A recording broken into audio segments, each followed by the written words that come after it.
Virgilio Majorano, presidente di Confcooperative Pordenone, nelle ultime settimane i soci di alcune cooperative, finite al centro della cronaca, anche nazionale, sono in subbuglio. Ci può dire, Presidente, a suo giudizio, qual è il senso e quali sono i rischi del prestito sociale? Ci sono delle responsabilità precise di chi ha utilizzato i soldi delle persone non facendo riferimento alle necessità delle cooperative, ma facendo diventare uno strumento finanziario alternativo alle banche. E questo è un errore clamoroso, perché anche i cooperatori sbagliano. E quello ne è un esempio evidentissimo. È inutile prendersi in giro. Noi abbiamo cooperative sul nostro territorio che hanno continuato a raccogliere, anzi hanno incrementato proprio in questi giorni il prestito sociale.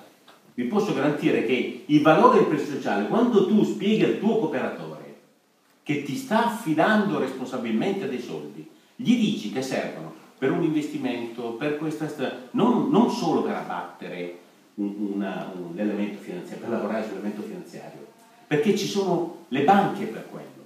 Devi dare senso al ruolo del prestito sociale e responsabilizzare chi lo versa, perché un socio che versa il prestito sociale deve sapere che corre anche dei rischi, che ha qualche opportunità perché può prendersi mezzo in punto in più di quanto ti dà una banca, ma che può correre anche dei rischi.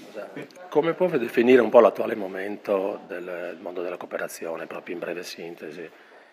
Beh, se dovessimo stare a quello che si legge sui giornali, la cooperazione, come dire, non ha mai ricevuto dei momenti così bassi. In realtà siamo qui oggi a testimoniare che le cooperative sono e restano un grande valore aggiunto per l'economia. Non sono certamente la risoluzione dei problemi, ma sono un grande valore aggiunto. Chi parla di sistema fa uno sgarbo al mondo della cooperazione, che è un mondo ancora molto, ma molto sano